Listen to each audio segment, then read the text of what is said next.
Magandang araw sa inyong lahat mga kamatyas. Maki-update naman tayo dito sa kaganapang nangyari. Game number 2 sa bakbakan nila Yakubuev ng Uzbekistan and Esipenko ng Russia na huling slot ang pinag-aagawan nila para makapasok sa FIDE candidates for World Chess Championship. At game 1 naunahan ni Esipenko kaya tabla na lang ang kailangan niya dito sa game 2, knockout na si Yakubuev. Kabaliktaran naman kailangan manalo ni Yakubuev para umabot pa siya sa tiebreaker rapid games. At susunod naman natin ang championship game number 2 between Sindarov and Wei Yi. Okay po? Pero bago yan ay sagutan muna natin ang puzzle na iniwan natin sa ating last upload hatid sa atin ng Internet Chess Club. Ito po yun. Congratulations sa mga nakakita ng check. Haharang ang tore, kakapturin yan.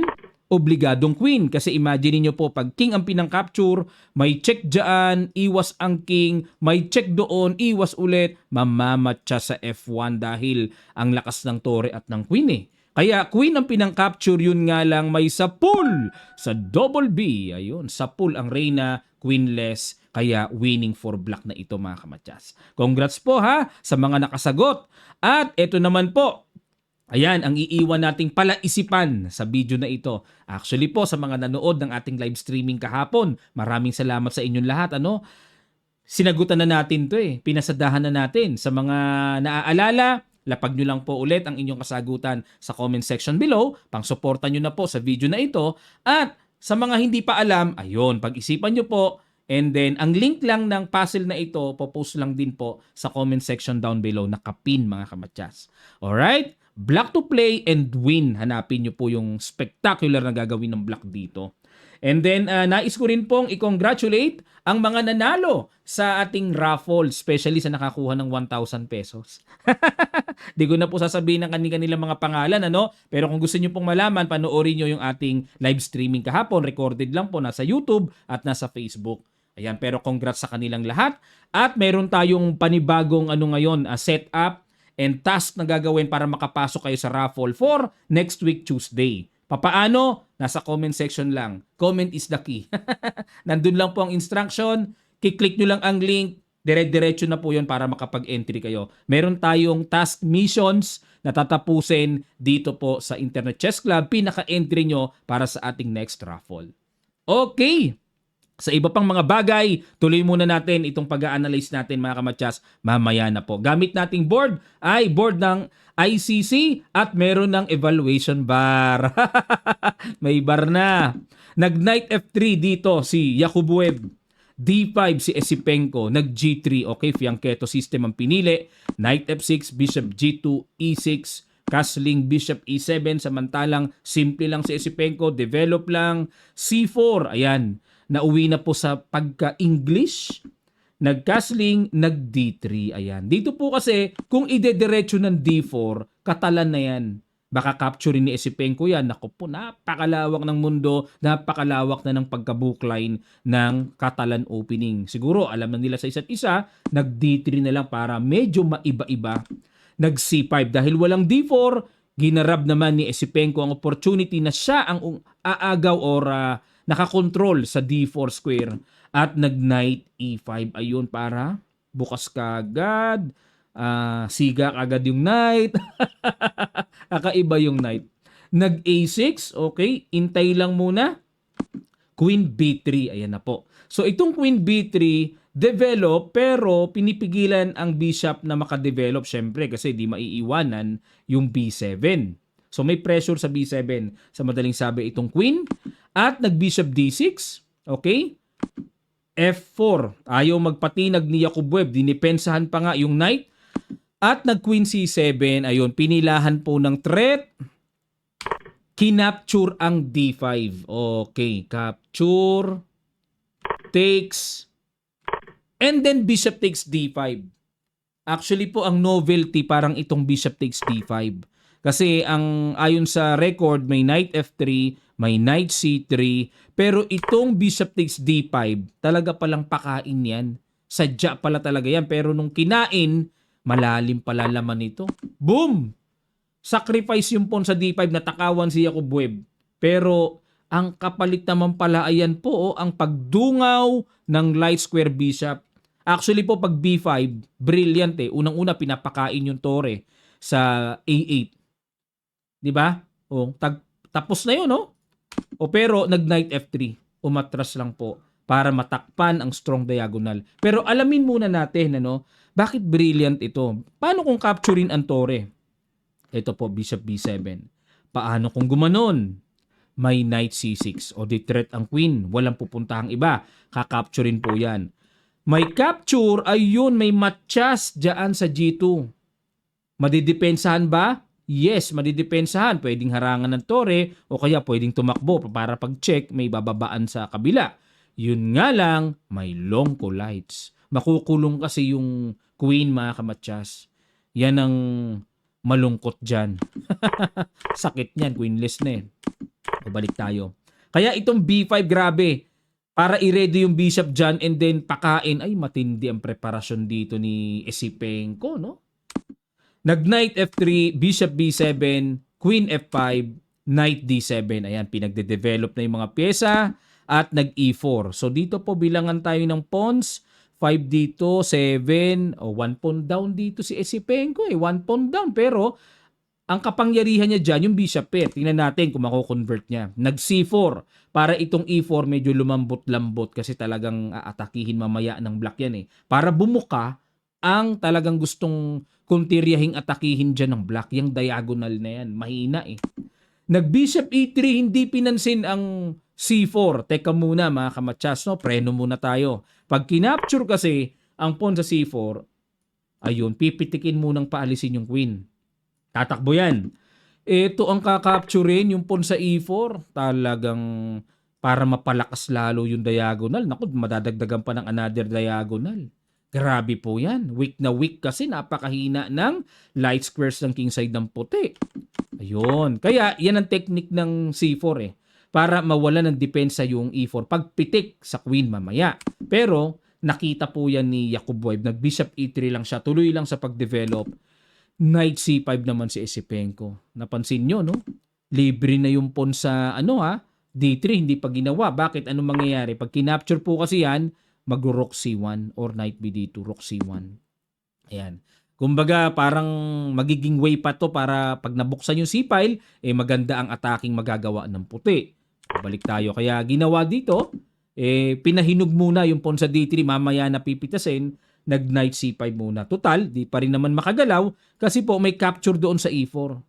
Grabe talaga yung E4 talaga dito. Ang threat na threat, pinag-iinitan ni Esipenko, no? Nag-E5, tineret ang bishop. Umatras.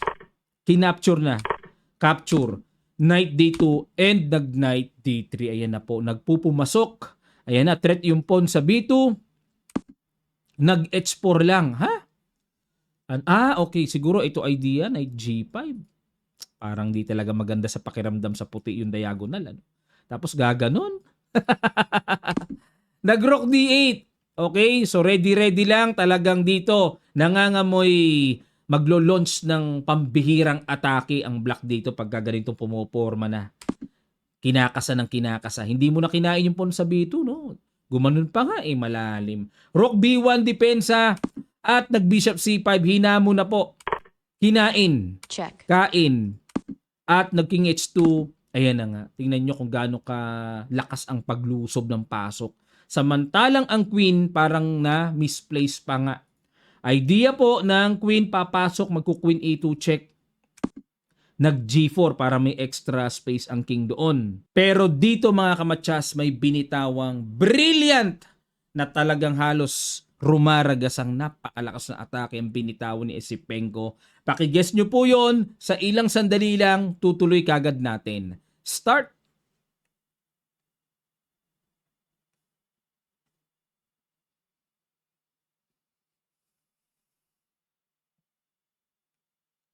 Maraming salamat po mga kamatsas. Boom! Knight C1. Grabe. Grabe na ito. Ang lakas ng sacrifice. Idea is to take the knight. Kinapture na lang. Ayun, lalong sumagad ang evaluation bar, halos wala nang matanaw na masisilayang puting evaluation bar. Puro black na lahat. Check. Kinain. Ayun, umangat. Grabe ang cute ng evaluation bar, taas baba. Pero alamin natin, pag kinapture po kasi ito laman ha, Capturing Check. lang saan man pumunta ang king. G3, H3, G1, mamamatsyas Check. sa G2 dahil ayun nga ang bishop. Grabe talagang namayani pa rin talaga ang bishop, ano? Check. Na diagonal na yan. Kaya Check. ginawa pagkain umangat pero sinimplihan lang po ng Queen E2, ganun pa rin pala ang suma. Meron pa rin paparating na Queen G2, mamamatsyas pa rin. Hindi makain-kain Queen G2, bubukas ang diagonal. Pag naman dinipensahan, eto po, Check. simple lang kakapturin, mawawala naman ang depensa, matchas pa rin. Kaya nung in-interview po si Esipenko, ano nararamdaman mo? Hindi niya raw kayang masabi ang kanyang nararamdaman sa kaligayahan dahil siya ay nakapasok sa candidates. Okay, matapos matalo kay Wei sa gitgitang tiebreaker, nakapasok pa rin siya dito. Pinatunayan niya na siya dapat ang nakaupo, no? Parang sa bawat candidates for World Chess Championship, parang hindi nawawala ng Russians, no? O siya, nakapasok. Grabe, may isa na namang pambato ang Russia. Hindi nawawala ng pambato ang Russia. Laging nasa candidates, ha. Alright, at itong isusunod natin na championship, Sindarov and Wei, parehong pasok na sa candidates. Trophy and pera na lang ang pinaglalabanan. Analyze po natin. White dito si Wei, black si Sindarov. Bago po tayo magsimula, i-anunsyo ko lang po, this coming Friday na ang ating 5th edition, Kamatchas Friday Night, 7pm, online tournament. Ongoing po ang registration. Lalagay lang po namin ang link sa comment section below. Marami na namang nakapasok. Try nyo na po mga Kamatchas. Sa mga tuloy-tuloy lang, supportan nyo rin po samantalang kayo po ay nakakapag-training. Kamatchas Friday Night, 7pm, online tournament. Tuloy-tuloy yan mga Kamatchas, linggo-linggo yan. Kaya tuloy-tuloy din ang training natin. Alright. Ang ginawa dito ni Wei Yi nag-E4. E5 naman si Sindarov. Knight F3, Knight C6, Knight C3. At nag-4 knights opening at nag-bishop B5. No? 4 knights game. Nag-knight D4. Talagang parehong preparado. Alam na alam. Pinapalibre yung pawn sa E5. Oh. Pero kinapture lang ni Wei Yi yung knight. Dito po kasi mga Kamatchas, kaunting kaalaman lang sa opening, pinapakain kasi yung libreng pawn sa E5. Ano meron dyan? Ang gagawin po kasi Queen E7, itetreat kagad yung knight. Ngayon, kung E4, baliwala. Kakainin lang yon tapos D6, mapapaalis din ng knight. Ngayon, kapag naman bumalik, Knight F3, kakapturin ito, capture, and then may Queen takes E4. So, Check. simpleng-simple lang po, mababawi. Walang problema ang black sa madaling sabi. Kaya, kung capturin man, yung pawn sa E5, chicken lang. Kaya ang ginagawa dito sa theory, kinakain po yon, kain, and nag-E5. Talagang nakipagsabayan si Wei ng bombahan, no? Kinapture. Hindi na sindak si Sindarov. Kinapture din ng knight. At kumapture ng queen. Takes. And nag-bishop C5. Pag di nakita, matchas. Check. Kaso, chinek. Harang ng queen. Check. Exchange. And then nag-castling. Nag-C6 muna, atake sa bishop, umatras, and then din-E5 para mapakawalan na rin po ang development ng bishop. And nag-C4 dahil kumbaga sa ngipin ay may sungki, kailangan tanggalin ang nakapatong. Kaya, ayon, exchange muna. May sungki. Nadamay ang ngipin. Capture. Ewan ko nga ba kung saan pumapasok sa utak ko mga Kamatchas eh. Pagpasensyaan nyo na. Okay. At nag-castling. Bungad na bungad pa lang, kitang-kita ang itsura. Talagang, paano magkakatalo ito? Parehong walang center pawns. Ayan, sabi ng coach ko dati, kapag wala na raw center pawns, ubus na, nagka-exchange na, malinis, madalas daw na nangyayari, tabla or equal ang position. Ayan. So, yun ang naalala ko sa aking coach na aking pinasasalamatan. Okay. Bishop G5, no? Pin, hindi pwedeng kainin. Oh, mate, matchas. Hinarangan ng bishop. Grabe, daming tutukan, ano? Oh, parehong parang mga cowboy eh. Nakaganon, oh. Nakaganon pala sa bulsa.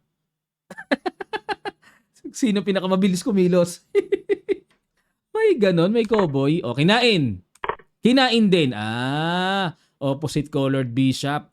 Okay. Oh, opposite colored bishop. Yung isa nasa tungtungan ng dark square, light square naman. Wala na. Okay, pagka ganito talagang mahirap magkatalo to. Ay, salubungan pa. Kinain-kain, F3, ganon. Teka muna. Meron ba nangyari? Bilisan ko lang ng konti, ha. Ayon. So dito po ay tabla mga kamatsas. At pareho silang nag-decide ngayon na magbabakbakan sa tiebreaker games ng Rapid. At mamaya na po magkakatapos sino ba ang magcha-champion dito sa 2025 World Cup na tatanggap ng 120,000 US dollars, mahigit 6 na milyong piso sa atin yon mga kamatsas. Ganong katindi. Aw, grabe. Sana all, ganun ang premyo, no? At okay, recap lang po tayo sa results. Sindarov, Weyi, and Esipenko, silang tatlo ang mag-a-advance sa candidates, no? Together with Giri, Matias Blueboom. Ayun, 5 na, no? Sino pa ba? Si Nakamura. Oo, kasi nga, nakumpleto na niya yung number of games and then yung sa rating, eh. Kaya siya nakapasok, eh. So, 6 na. Sino pa yung dalawa? 8 yan, eh. Oh, 8 yan. Ako, sino pa kaya yung missing na dalawa o mayroon pang eliminations na gagawin? Abangan na lang natin mga kamatsas. Basta yun po, no? Ayoko na mag-isip. Alright. Muli po, paalala lamang, this coming Friday na ang ating Kamatsas Friday night. Sana po mag-join kayo. And then, sa ating raffle, no, na linggo-linggo natin ginagawa, tuwing live streaming natin ginagawa yung raffle natin. Ayan, ang link ng instruction nasa comment section below para tuloy-tuloy po kayo makapag-register. Okay? So, gamit ko po ang Internet Chess Club. Kasi nga po, sinusuportahan ako ng Internet Chess Club. Sineshare ko naman po sa ating mga followers and subscribers ang ating blessing na ito. Free lang ito sa raffle, ha? Effort nyo lang ang kailangan and time. Okay po? Pero sa tournament, may minimal fee tayo. 50 pesos lang naman. Ang champion, 2,000, 1,000, o 500, o diba? 50 lang. Kayang-kaya nyo mag-register. Makakapag-training ka na. Okay? Pero dito sa raffle po, it's free mga kamatsas. Kailangan lang namin ng inyong effort na magkaroon kayo ng activity sa Internet Chess Club. Mate-training ka na, malaki pa chance mong manalo. O kagaya nung nanalo kahapon, ayan, nasend ko na po yung iba. Meron na lamang 2 na hindi pa nag-i-inquire. Iniintay po namin yung GCash numbers. Pero yung iba, lalo na yung naka-jackpot 1,000, na ipadala na po namin. Congratulations sa ating mga lucky winners sa katatapos lang na raffle draw kagabi sa ating live streaming. Kaya, every Tuesday po, tumutok kayo sa ating live streaming. Baka mamaya kayo na ang mapili at mabunot. Okay, GCash time. Maraming salamat mga kamatyas. Magkita-kita pa tayo sa mga susunod pang chess updates.